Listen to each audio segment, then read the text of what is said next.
며칠 전 한 TV 프로그램에서 한 정신과 의사가 나와서 대답하는 그런 장면을 보았는데, 정신과 의사가 그 얘기를 하더라고요. 이번에 코로나로 인해서 모든 병원의 환자들이 다 줄어들었다는 거예요. 근데 유일하게 늘어난 병원이 있대요. 그게 바로 이 정신과 병원이라는 거예요. 정신과 병원은 환자가 더 막 폭발적으로 늘어났고, 나머지는 이제 줄어들었다는 거예요. 아무래도 위생도 있고 또 병원에 가기가 주저하니까 덜 가고 해서 환자들이 많이 줄어들었는데, 역으로 정신과는 더 많은 환자들이 와서 정신과 의사들이 정신없었다 그런 대담을 보면서 사람들이 지금 마음이 되게 힘들구나 하는 것을 느끼게 됐습니다. 이번 금요일 날 제가 설교하면서 마음에 상처가 있는 사람, 마음에 연약함이 있는 사람은 인생의 감옥 속에서 어떻게 된다고 그랬어요? 그것이 더 심각해진다고 말씀을 드렸어요. 마음에 우울감을 가진 사람이 인생의 감옥을 경험하면 우울증이 되는 거고요. 마음에 분노와 억울한 마음이 있는 사람이 인생의 감옥을 경험하면요, 살 의리를 갖게 되는 것이고, 마음에 낙심과 실망이 강한 사람이 인생의 감옥을 경험하면요, 인생을 자포자기하거나 자살 충동을 느낄 수밖에 없는 것입니다. 그리고 그렇게 되는 그 근원 속엔 무엇이 있냐면 바로 이 자존감과 관련이 있다는 거예요. 이 자존감이라는 단어는 결국 내 마음의 상태, 내 마음이 하나의 통합적인 내 인격과 함께 통합적으로 연결되어져 있는 모습이 바로 자존감이에요. 그래서 자존감이 높은 사람과 낮은 사람이 있습니다. 특별히 코로나처럼 인생의 감옥, 인생의 파도, 인생의 곤란함을 겪는 힘든 시기에 가장 힘든 사람은 자존감이 낮은 사람이에요. 남들은 아이고 힘들다 하고 넘어갈 일을 자존감이 낮은 사람은 절망할 수밖에 없다는 거예요. 반대로 또한 또 가장 견디기 힘든 것도 바로 이 자존감이 낮아지는 것입니다. 일도 힘든데 내 스스로 자꾸 내 자신에게 대한 자신감을 내가 이거밖에 안 되나? 난 이런 사람이야? 결국 나는 이렇게밖에 못 사는 존재였구만. 스스로 자기 자신이 너무너무 초라해지고 낮아지는 것이 더 큰 고통이 된다는 거예요. 환경이 힘든 것도 힘들어 죽겠는데 스스로 자존감마저도 무너져 버리면요, 그건 견딜 수 없는 고통이 되는 거예요. 그러면서 모든 인간들에게 이 자존감이라는 것은 참으로 중요한 것입니다. 자존감이 뭘까요? 스스로 자자에다가 존중할 존자. 자기가 자기 스스로를 존중하고 인정하는 마음이라는 거예요. 그게 높은 사람은 어떻게 돼요? 환경이 높아도 그래도 나는 이겨낼 수 있어. 긍정적인 생각을 할 수 있지만, 자존감이 낮은 사람은 인생에 문제가 생기면 금방 비판적이 되거나 회의적이 되거나 우울감에 사로잡혀서 무기력해질 수밖에 없다는 것이죠. 예수님께서도 힘든 순간이 있으셨을 것입니다. 십자가에 달리기 직전이라든지 또는 광야에서 시험을 당할 때라든지. 근데 그 직전에 주님이 하신 일이 무엇이냐면 바로 자신의 자존감을 관리하셨다는 거예요. 예를 들면 이 40일간 광야에서 시험 받기 직전에 주님은 침례 요한을 통해서 침례를 받으십니다. 침례를 받고 나서 어떤 일이 났어요? 하늘에서 성령님이 비둘기같이 임하면서 하나님의 음성이 들리죠. 너는 내가 사랑하는 아들이요 나를 기쁘게 하는 자다. 그게 바로 예수님의 자존감이에요. 그래, 성령님이 그 마음에 감동을 주신 거예요. 뭐예요? 그래, 나는 하나님의 자녀고 하나님을 기쁘시게 하기 위해서 이곳에 있는 자이지. 그 자존감을 가지고 광야에 가서 마귀의 시험을 이겨내신 거예요. 또 오늘 본문에 예수님은 이제 곧 십자가에 달릴 것을 이 제자들에게 21절에 보면 이야기한다고 말하고 있어요. 이제 예수님의 십자가 행이 이제 얼마 남지 않았다는 걸 뜻하는 거예요. 그때 갑자기 예수님은 제자들에게 이렇게 묻습니다. 너희는 나를 누구라 하느냐? 결국은 예수님이 무엇을 하신 거예요? 예수님의 자존감을 관리하신 거죠. 그때 베드로가 뭐라고 말합니까? 주는 그리스도시요 살아계신 하나님의 아들이십니다. 이 말을 듣고 예수님이 너무 기뻐하셔서 베드로에게 뭐라고 말해요? 내가 너의 그 고백 위에 교회를 세울 것이다. 천국의 열쇠를 주겠다. 베드로는 말 한마디 잘했다가 그냥 막 대박이 나버렸어요. 왜 그럴까요? 예수님도 인생의 십자가, 광야의 시험 앞에서 자신의 자존감을 관리하셨다는 거예요. 하물며 우리 인생의 십자가, 인생의 광야 앞에서 우리의 자존감이 건강하지 않다면 우리는 더 큰 고통과 절망을 경험할 수밖에 없고, 그 십자가 앞에서 무너지거나 그 광야에서 쓰러질 수밖에 없다는 것입니다. 그렇다면 이 코로나 상황 속에서 우리의 자존감을 지켜주는 믿음은 어떤 것일까요? 전 예수님께서도 인생의 그 고난마다 자신의 자존감을 관리하고 그 힘을 힘입어서 그 십자가와 그 광야의 사막길을 무사히 시험을 이겨낸 것처럼 여러분들에게도 그 온전한 믿음을 통해서 여러분들의 자존감을 지켜내고 그 자존감이 여러분들하고 인생의 그 광야와 그 십자가를 승리받고 나가는 복된 인생이 되기를 주의 이름으로 축복합니다. 먼저 우리가 이 자존감이 높은 믿음으로 살기 위해서는요, 우리가 먼저 믿음이 바로 하나님이 나를 누구라 하시는가에 집중하게 한다는 사실을 기억하셔야 됩니다. 여러분, 믿음이라는 것은 하나님이 나를 누구라 하시는가에 대해서 집중하는 마음을 갖게 만들어준다는 것을 기억하셔야 돼요. 예수님은 아까 25절에서 뭐라고 말했습니까? 너희는 나를 누구라 하느냐? 그때 베드로가 이렇게 말합니다. 대답하여 이르되 주는 그리스도시요 살아계신 하나님의 아들이십니다. 17절에 예수께서 대답하여 이르시되 바요나 시몬아 내가 복이 있도다. 이를 내게 알게 한 이는 혈육이 아니요 하늘에 계신 아버지시니라.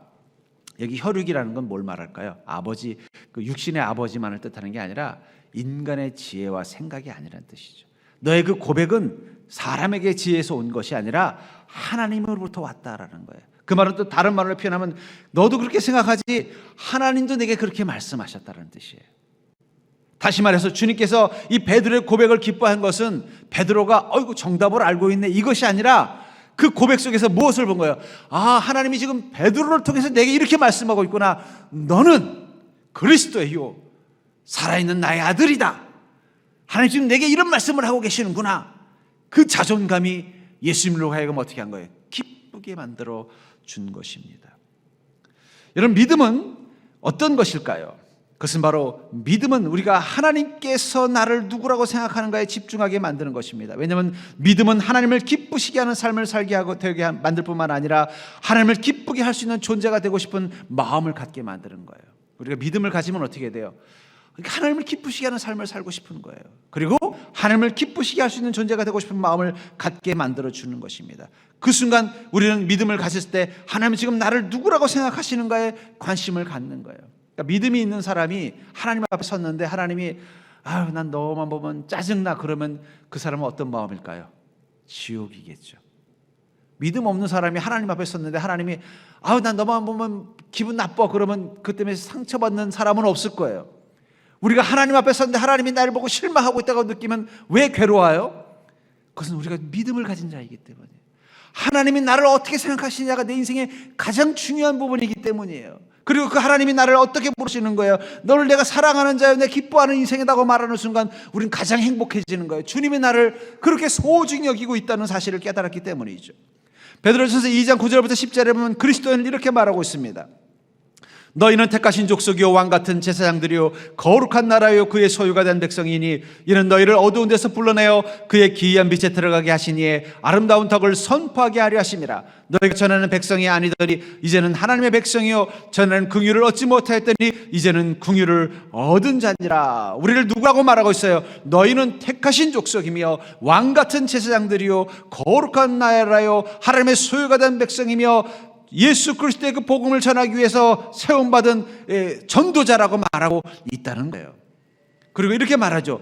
전에는 아니더니 이제는, 여기 이제는이라는 말은 지금과 앞으로를 포함하고 있는 거예요. 쉽게 말하면 과거와 뒤가 완전히 분리될 때 쓰이는 단어가 바로 이제는이에요.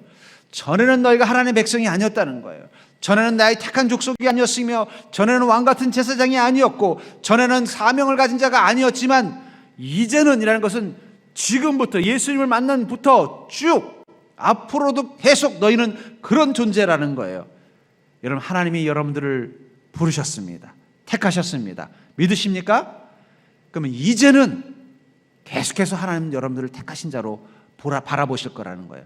설령 내가 믿음을 좀 약해져도, 설령 내 삶 속에서 내가 초라한 삶을 살아도 여전히 하나님은 뭐라고 말씀하신다는 거예요? 너는 택하신 족속이고 왕같은 제사장이며 내 소유된 백성이며 사명자라고 말씀하고 있다는 거예요.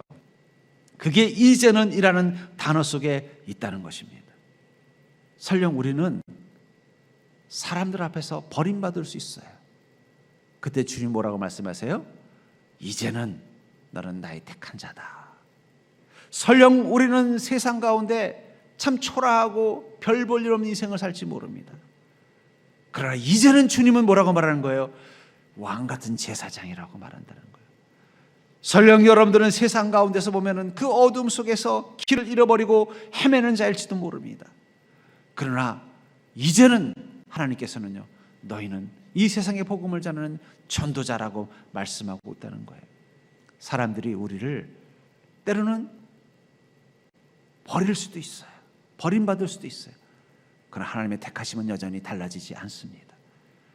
우리는 세상에서 아무것도 하지 못하는 무기력한 존재일지 몰라요. 그러나 우리는 주의 전에 오면 주님께 찬양과 예배를 드리는 예배자, 왕같은 제사장으로 살고 있다는 거예요. 우리 세상 속에서 이 나라로부터 어떻게 보면은 버림받은 자처럼 소외된 국민으로 살지도 모르겠어요. 그러나 우리는 여전히 하나님의 백성으로 산다는 거예요. 우리는 세상에 실직을 하고 아무 일도 할 수 없는 그런 인생일지도 몰라요. 그러나 여전히 우리는 세상 가운데 복음을 전하는 전도자로 살고 있다는 거예요. 여러분들은 누구의 소리에 귀를 기울이겠습니까? 넌 실패자야. 너는 무능한 사람이야. 너는 별 볼 일 없는 인생이야. 너희는 우리에게 도움이 안 돼. 그런 세상의 소리가 아니라 이제는 너희가 나의 택한 족속이요, 나의 왕같은 제사장이며 이 어두운 세상 가운데 그 죽음의 복음의 빛을 전하도록 내가 부른 사명자라는 그 주님의 음성에 귀를 기울이면서 살겠습니까? 전 여러분들이 하나님의 음성을 통해서 여러분들이 누구인지를 바로 알고 사는 자가 되기를 주의 이름으로 간절히 축원합니다. 그러니까 여러분 자꾸 내 자존감이 떨어질 때마다 이렇게 기도하면 돼요. 자꾸 내가 참 요거밖에 안 되나? 난 이런 존재밖에 안 되는 거야. 난 이렇게밖에 못 사는 거야. 자존감이 밑바닥 떨어질 때마다 이렇게 기도했으면 좋겠어요. 절대로 주님, 지금 저를 누구라고 말씀하세요? 주님 뭐라고 말씀하실까요? 설마 주님도 세상 사람처럼 넌 별 볼 일 없어라고 말씀하시지 않을 거라는 거예요. 이제는 하나님 한 번 결정하신 뒤로는 한 번도 바꾼 적이 없다는 거예요. 또 이렇게 기도하시면 돼요. 절대 주님, 앞으로도 저를 누구라고 말씀하시겠습니까? 누구라고 말씀하실까요? 이제는 주님이 나를 지금 누구라고 말씀하시는지를 기억하면은요, 내 자존감이 밑바닥이 됐다가 사업하는데 사업이 잘 안 돼가지고 돈 못 갚았다고 막 빚쟁이들한테 시달리고, 또 집에 갔더니 집에서도 가족들이 나를 무능하다고 뭐라고 하고, 또 사람들하고 어울리다가 상처받고 힘든 일이 있어서 도망다니고, 정말 내 자신이 너무 초라한 것처럼 느껴질 때 우리는 다시 주님 앞에 서서 무릎 꿇고 기도해야 된다는 거. 하나님, 주님은 저를 누구라고 말씀하십니까? 그때 주님께서 뭐라고 말씀하신다는 거예요? 너는 당연히 택하신 족속이고 왕같은 제사장이며 내 소유가 된 백성이고 이 어두운 세상 가운데 주의 복음을 전하도록 삼고 있는 사명자지. 하나님은 그것을 너무나 쉽게 당연하게 확신을 가지고 우리에게 말씀하신다는 거예요. 그 믿음이 여러분들의 자존감을 회복시키는 놀라운 능력이 되기를 주의 이름으로 축복합니다. 두 번째로 우리가 자존감을 높여주는 믿음의 특징을 오늘 본문은, 그것은 바로 믿음 생활은 천국 열쇠를 가진 자로 사는 것이라고 말하고 있어요. 믿음 생활은 천국 열쇠를 가진 자로 사는 것이라고 말하고 있다는 것입니다. 19절에 보면은 내가 천국 열쇠를 내게 주리니 내가 땅에서 무엇인지 매면 하늘에서도 매일 것이요 내가 땅에서 무엇인지 풀면 하늘에서도 풀리라. 베드로에게 주님이 뭐라고 말씀하세요? 내가 천국 열쇠를 너에게 주겠다. 왜 주님께서는 천국 열쇠를 주겠다고 말씀하셨을까요? 그게 만약 눈에 보이는 열쇠 꾸러미였다면 아마 지금도 어쩌면은 그게 계속 있었을지도 모르겠어요. 예수님이 정말 보이는 열쇠를 주셨다면 베드로가 그것을 버렸겠습니까? 천국 열쇠인데 그걸 끝까지 가지고 있었겠죠. 그래서 아마 지금도 어디죠, 바티칸이든 어디든 아마 이렇게 계속 남아 있었을 거예요. 아마 그것은 보이지 않는 상징적인 걸 거예요. 그럼 왜 그것을 열쇠에 비유를 했을까요? 열쇠는 두 가지 역할이 있어요. 하나는 안과 밖을 연결해 주는 것입니다. 예를 들면 마당과 집이 있으면 현관에 열쇠가 있어야 어떻게 돼요? 마당에 있는 사람이 집에 들어가고 집에 있는 사람이 마당에 갈 수 있는 거예요. 그러니까 만약에 이 마당에 있는 사람들 중에 누구 한 사람이 열쇠를 가지고 있다면 그 사람은 어떤 사람을 뜻하는 거예요? 그 집에 들어갈 자격이 있는 사람이라는 것을 뜻하는 것일 것입니다. 우리에게 천국의 열쇠를 준다는 것은 우리가 천국에 들어갈 자격을 가진 자가 되었다라는 뜻을 가지고 있는 거예요. 하나님은 모든 그리스도인들, 주는 그리스도시요 살아계신 하나님의 아들이라고 고백한 모든 그리스도인들에게 천국의 열쇠를 주셨습니다. 어디 주머니 한번 찾아보세요. 어디다 주셨는지. 저도 하나 있습니다. 근데 이건 천국 열쇠가 아니고 제 방 열쇠예요. 또 이 열쇠는 또 한 가지 기능이 있는 게 뭐냐면, 그것은 바로 그 안에 있는 것을 꺼낼 수 있는 권리를 주는 거예요. 이 삼성이나 LG에서 이 냉장고를 세계에 수출할 때 이 중국이나 이 동남아 지역에 수출하는 냉장고에는 열쇠가 달려 있대요.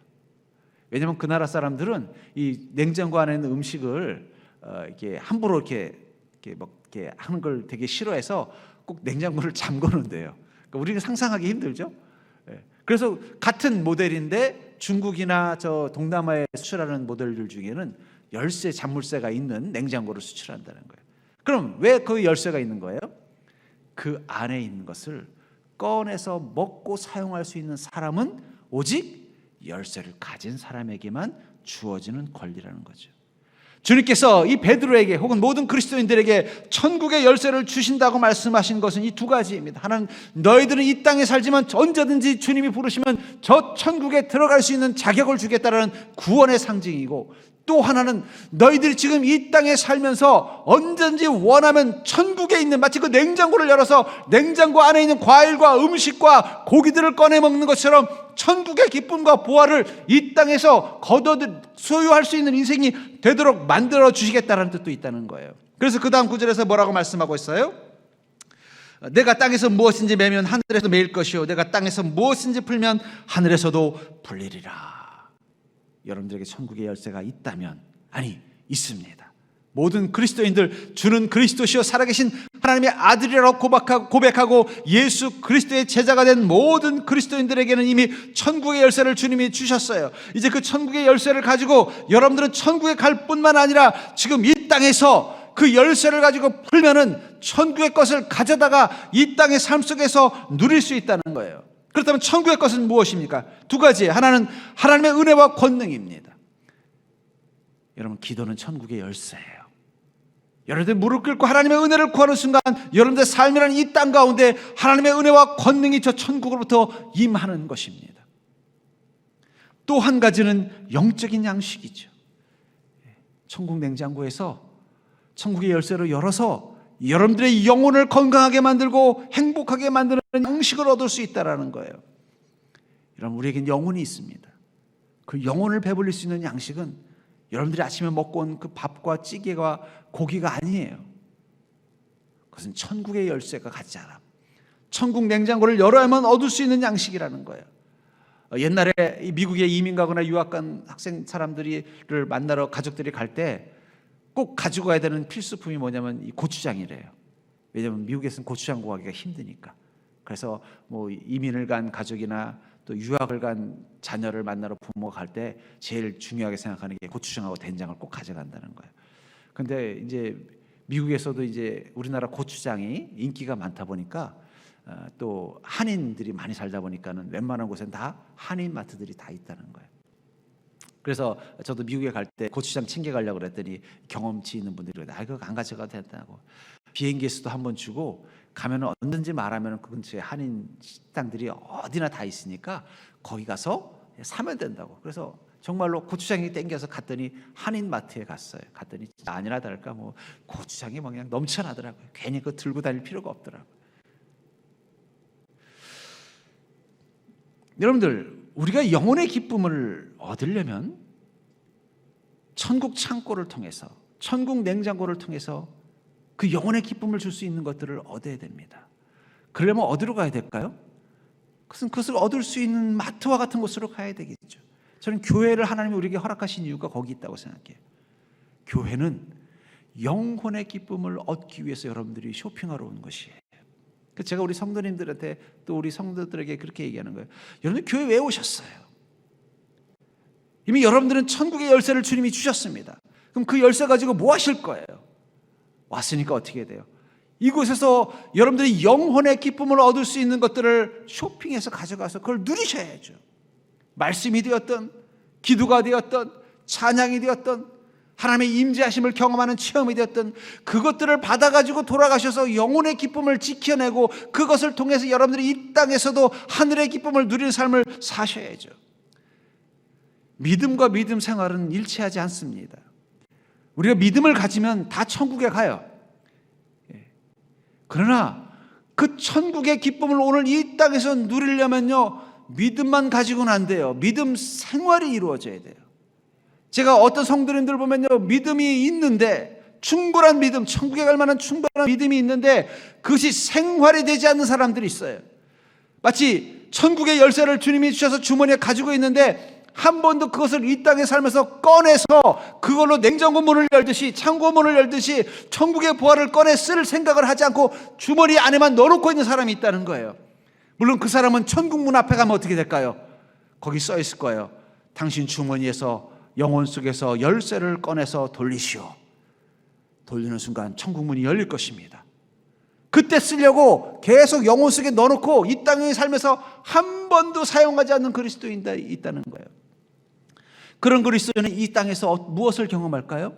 천국 경험하지 못해요. 내가 예수 믿었는데도 별로 기쁘지 않아요. 예수 믿었는데도 여전히 믿기 이전에 내 모습과 달라지지 않은 거예요. 그냥 내가 예수님을 만났고 예수님이 구세주라는 걸 믿게 됐을 뿐이지 내 마음의 기쁨, 내 영혼의 기쁨, 내 삶의 천국의 기쁨은 하나도 없는 인생을 산다는 거예요. 10년, 20년, 30년, 40년, 50년을 믿어도 여전히 그 천국의 열쇠를 내 마음속에 묻어놓고 한 번도 그것을 꺼내서 내가 내 삶에서 천국의 보화를 누리고 살려는 마음을 갖지 못하면은 그건 아무 의미 없는 거예요. 주님이 왜 열쇠를 미리 주셨겠어요? 예수님을 구세주로 고백한 모든 그리스도인들에게 왜 즉각적으로 열쇠를 주셨겠어요?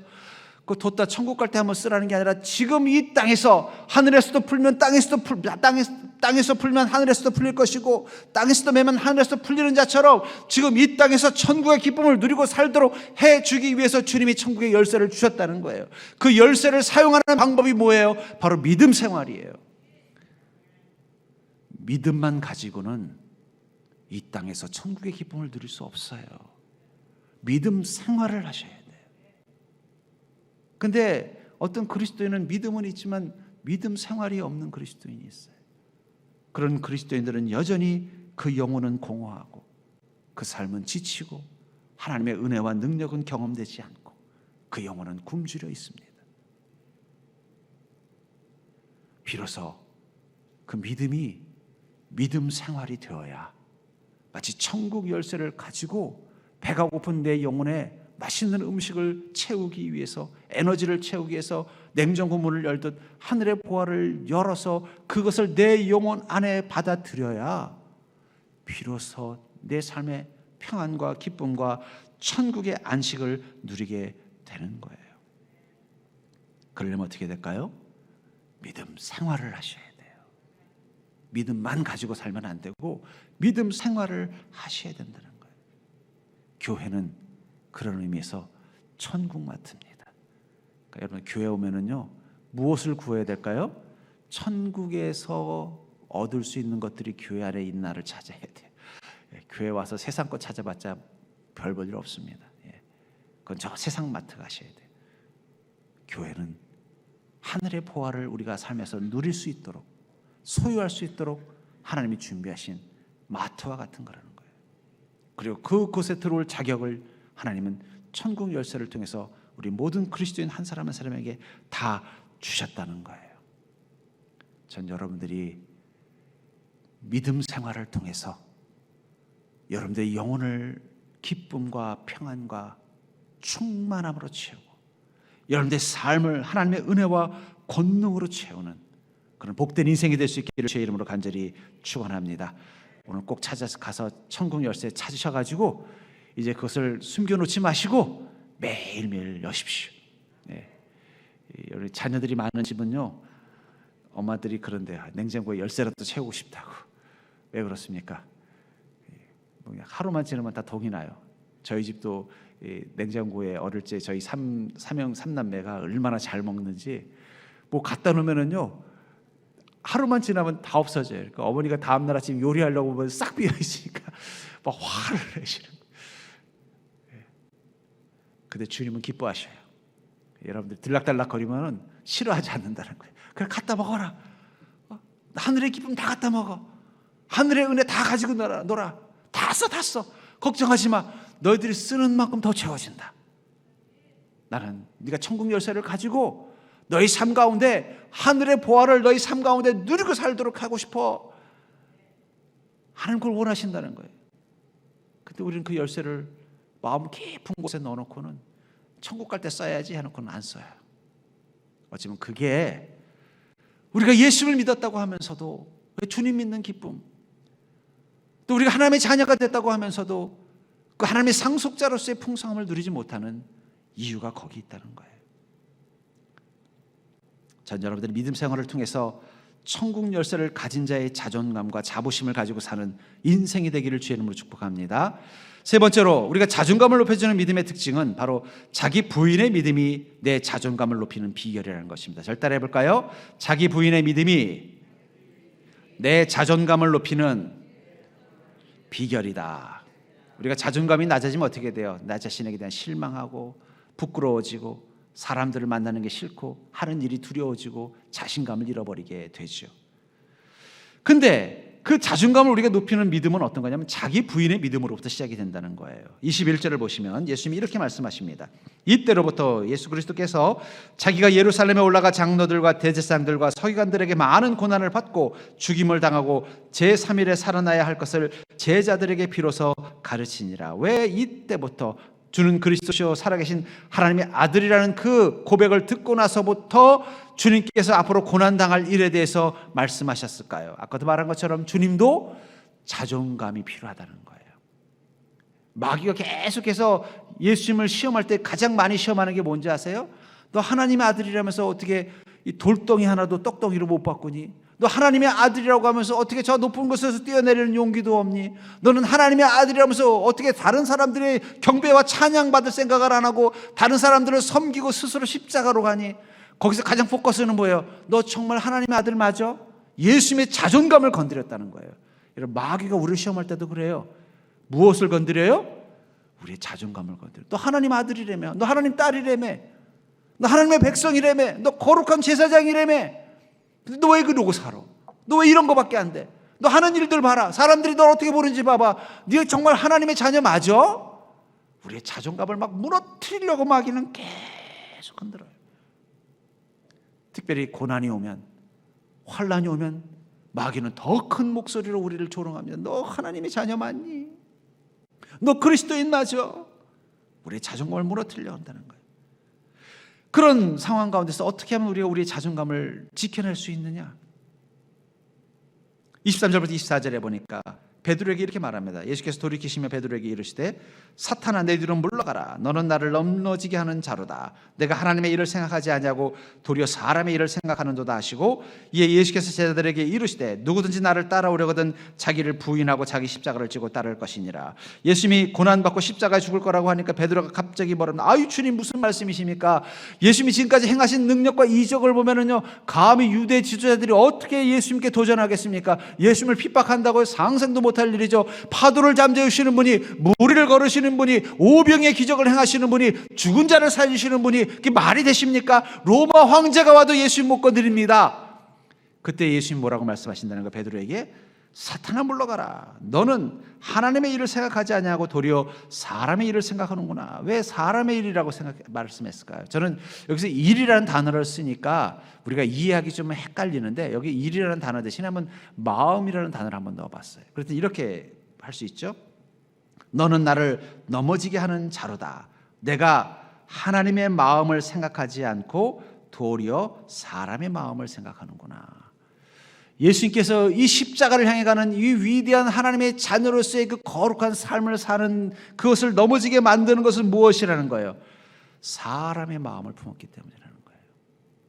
나는 하나님의 마음을 품고 이 길을 간다는 거예요. 여러분들, 우리가 위대한 그리스도인을 사는데 가장 중요한 것은 우리가 사람의 마음이 아니라 하나님의 마음을 가지고 사는 것입니다. 하나님 지금 예수님이 어떤 길을 가기를 원하고 계시는 거예요? 모든 인류를 구원하기 위해서, 이 우주를 구원하기 위해서 스스로 십자가로 가기를 주님 원하고 계시는 거예요. 예수님도 사람의 마음을 가졌다면 이렇게 고백할 수밖에 없죠. 아버지, 할 수만 있다면 이 잔을 내게서 옮기시옵소서. 그러나 주님은 하나님의 마음을 가진 분이셨어요. 그러니까 어떻게 해요? 내 뜻대로 마옵시고 아버지의 원대로 되기를 원하나이다. 예수님을 넘어뜨리게 하는 것은 사람의 마음을 갖는 거예요. 그리스도인을 넘어뜨리기 위해서 사단이 하는 것도 뭐예요? 우리가 인간의 마음, 사람의 마음, 하나님의 마음이 아니라 사람의 마음을 갖는 것입니다. 그렇다면 사람의 마음을 갖는다는 건 무엇일까요? 그것은 원래 우리가 가지고 있었던 본성이죠. 우리의 옛 자아예요. 우리의 옛 자아는 철저히 사람의 마음을 갖도록 길들여져 있습니다. 그런 우리에게 주님 뭐라고 말씀하실까? 누구든지 자기를 부인하고, 우리 자아를 부인하라는 거예요. 저는 이 말을 이렇게 표현하고 싶어요. 교육적 의미에서 자기 비움을 부인하라는 거예요. 무슨 얘기냐? 이런 무지라는 것은 모르는 게 아니에요. 무지는 대부분 잘못 알고 있는 것입니다. 우리는 무지하면 아무것도 모르는 게 무지라고 생각하지만 그렇지 않아요. 오히려 무지는 잘못 알고 있는 게 무지예요. 제가 옛날에 고등학교 때 이 수학 공부를 참 열심히 할 때였어요. 그래서 미리 예습도 해가고 하면서 이렇게 공부를 했는데, 참고서에 있는 이제 수학 공식을 이렇게 미리 예습을 하고서 수업 시간에 갔는데 마침 선생님이 그 수학 공식을 이제 다뤄주고 있는 거예요. 근데 다른 공식을 가지고 자꾸 문제를 풀고 있는 거예요. 그래서 제 머릿속에 내가 어저께 분명히 저 문제를 가지고 이 공식 가지고 풀었는데 왜 선생님이 저 공식을 가지고 저거 아닌데? 근데 그 선생님이 되게 무서운 분이에요. 질문하면은요 막 화를 내고 질문 좀만 잘못하면 막 앞에 대놓고 뺨을 때리는 그런 선생님이라 겁이 나서 질문도 못하는 거예요. 질문 잘못했다가 뺨 맞으니까. 그러니까 질문은 못하고 머릿속으로 계속 저거 아닌데, 저 공식 아닌데, 내가 분명히 어저께 미리 예습할 때 저 공식이 저 문항에 저 공식 아닌데 왜 자꾸 저 선생님 저 공식을 넣지? 그 선생님 1시간 동안 2시간 동안 계속 그 문제에 대해 풀어라는 공식을 가지고 계속 문제를 풀고 있는데, 저는 그 자리에서 2시간 동안 앉아 있었지만 머릿속에서 뭘 생각하는 거예요? 저거 아닌데, 저거 아닌데. 하나도 안 들어오는 거예요. 그 문제를 푸는 방법이 하나도 들어오지 않아요. 왜냐하면 제 머릿속에 이미 어저께 머릿속에 들어있었던 그 공식이 자꾸 떠오르면서 저거 아니던데 하는 거예요. 차마 물어보지 못하고 끝나고 제가 다시 참고서를 열어봤더니 제가 착각한 거예요. 다른 문제하고 선생님이 앞에서 내놓은 문제하고 다른 건데, 내가 다른 문제의 공식을 여태 기억하고 있다가 그거라고 생각하고는 왜 다른 공식 가지고 저 문제를 풀지? 저거 아닌데 하면서 제 머릿속으로 그게 아니다라는 마음에 다른 지식을 가지고 있으니까 아무리 2시간 동안 선생님이 이 문제를 푸는 답은 이거라는 걸 계속 말해줘도 하나도 안 들어오더라고요. 믿음도 그래요, 여러분들. 무지라는 건 모르는 게 아니라 잘못 알고 있는 게 무지입니다. 그래서 우리 속담에 그런 거 있잖아요. 서울 사는 사람보다 서울 한 번 간 사람이 서울을 더 잘한다고. 저는 서울 태생이지만 서울을 잘한다고 말 못해요.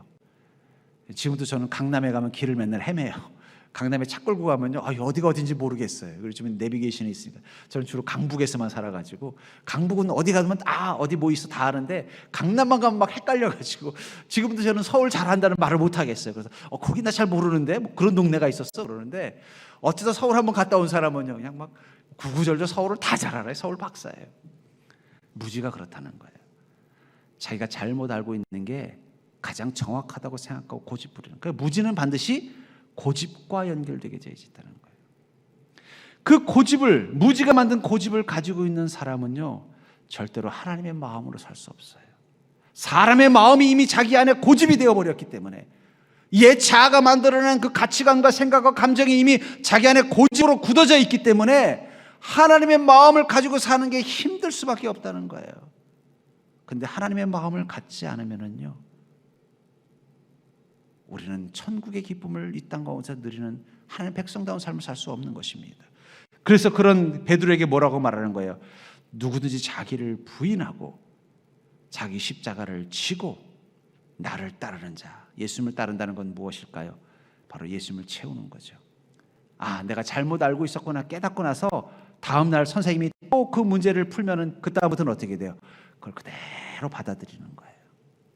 내가 가지고 있었던 잘못된 생각을 비우고 그 다음에 선생님이 가르쳐주는 그 정답을 내 마음에 채워야 비로소 진리를 알게 되는 것처럼, 내 옛 자아가 가지고 있었던 그 무지와 그 완고함을 버려야만 비로소 하나님의 마음을 내 안에 채우는, 예수님의 마음을 내 안에 채우는, 그것을 통해서 내 삶이 믿음으로 만들어져가는 풍성한 삶을 살게 되는 거예요. 그것을 저는 이렇게 정의를 내려보고 싶어요. 저를 따라해볼까요? 자기 자존감을 버리고 예수 자존감으로 사는 사람. 그러니까 나를 비우는 것에서 가장 중요한 건 옛 자아가 만들어낸 자기 자존감을 버리는 거예요. 자존감은 내 자아가 만들어낸 것입니다. 그러니까 자아가 병든 사람은 자존감도 약하게 돼 있어요. 자아가 건강한 사람은 자존감도 높아요. 아무리 자아가 건강해도 그것은 천국을 풍성하게 누릴 만큼 건강하지는 않습니다. 전적으로 타락된 존재이기 때문에 그걸 버려야 돼요. 아까워도 버려야죠. 그리고 어떻게 해요? 예수님의 자존감, 하나님의 마음을 가진, 고린도후서 5장 17절에 보면은 그러즉 누구든지 그리스도 안에 있으면 새로운 피조물이라 이전 것은 지나갔으니 보라 새 것이 되었도다. 예수님을 만나는 순간 우리는 어떻게 된다고 말하고 있어요? 새로운 피조물이에요. 그러니까 이전 것은 어떻게 해요? 지나갔으니 새 것이 되었도다. 새 것이 됐다는 얘기는 뭐예요? 이전 것 중에 쓸만한 것도 다 버렸다는 뜻이에요. 그렇잖아요. 여러분들이 차를 새로 샀어요. 새 차를 딱 샀어요. 사고 보니까 바닥 시트가 새 차에는 없는 거예요. 그 옛날 타던 차에 한 5년 된 차 시트가 있었어요. 그거 갖다 까시는 분들도 있겠지만 대부분 어떻게 해요? 버리죠. 아이 새 차인데 차 시트 새로 하나 사지 뭐 그거 얼마나 한다고 그 5년 된 옛날 차에 있던 시트 갖다 쓰는 사람이 어디 있겠어요? 그렇잖아요. 마찬가지라는 거예요. 우리가 예수 그리스도 안에서 새로운 피조물이 되었다면은 우린 제일 먼저 버려야 되는 게 뭐냐면 옛 자아부터 버리셔야 돼요. 언제까지 그거 아깝다고 쓸 거예요? 아유 아직 쓸만하던데 내가 그거 가지고 그거 의지해서 지금까지 살아와는 또 물론 문제점도 있었지만 그래도 나름대로 또 쓸만하던데 그거 꼭 버려야 됩니까 주님? 근데 주님 뭐라고 해요? 그거 버리고 새 자아, 바로 예수 그리스도의 자아를 가지고 살라는 거예요. 그것을 빌립보서 2장 5절을 이렇게 말합니다. 너희 안에 이 마음을 품으라 곧 그리스도 예수의 마음이니. 여러분 그리스도인들은요 옛 자아가 만들어낸 자기 자존감이 아니라 새로운 피조물이 된 순간 예수 자존감으로 살기 때문에 우리는 끄떡없는 거예요. 예수님은 어떤 자존감을 가지고 계셨어요? 하나님이시지만 스스로를 낮춰서 종의 형체를 가지시고 심지어는요 십자가의 그 고통을 스스로 감당하실 만큼 가장 완전한 자존감을 가지신 분이라는 거예요. 그분의 그 자존감이 여러분들의 마음속에 들어오면은요 여러분 두려울 게 뭐가 있어요? 인생에 여러분들을 쓰러뜨릴 건 아무것도 없습니다. 세상의 파도 위에서도 그걸 꾸짖는 사람이 될 수 있어요. 예수님처럼. 세상의 십자가 위에서도 다른 사람들을 축복하고 하나님께 기도할 수 있는 사람이 될 수 있어요. 예수님처럼. 성경에 나오는 많은 위대한 그리스도인들이 원래부터 사람들이 괜찮아서 그렇게 멋진 그리스도인이 된 게 아니라 그들은 옛 자아가 만든 자존감을 다 버려버리고 예수 자존감만 가지고 사니까 다른 사람이 된 거예요. 여러분들 이제 옛 자존감은 버리는 자가 되기를 주의 이름으로 축복합니다. 제가 옆에 보면요 마지막까지 못 버리는 게 그 자아예요. 그 자아가 만든 자존감을 못 버리니까 예수 만났는데도 뭔가 예수님처럼 못 사는 거예요. 그러나 우리가 그 자아를 버리고 예수 자존감을 가지고 살면은요 그리스도의 마음으로 살면요 그날부터 우리는 그리스도처럼 살 수 있는 거예요.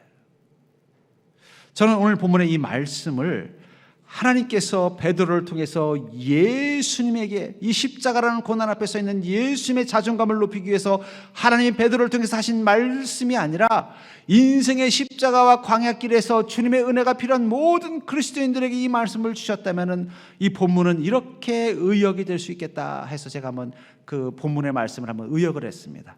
제가 한번 읽어드리겠습니다. 본문을 우리를 향하신 말씀으로 읽기. 성도여 너는 너 자신을 누구라 생각하느냐? 너는 그리스도의 제자요 살아계신 하나님의 자녀이다. 성도여 너는 복이 있도다. 이 사실을 알게 한 것은 하늘에 계신 너의 아버지임을 기억하거라. 내가 이 고백의 자아 정체성을 가지고 산다면 내 인생을 너는 천국으로 만들 것이며 죄의 힘을 이기고 살 것이다. 그것을 위해서 내가 네게 천국의 열쇠를 줄 것인즉 그 열쇠로 천국의 은혜를 꺼내면 그 은혜를 누리게 될 것이고 그 열쇠로 영혼의 기쁨을 꺼내면 그 기쁨을 삶에서 누리게 될 것이다. 그것을 위해 이제부터 너는 사람의 일이 아니라 하나님의 일을 생각하며 살아라.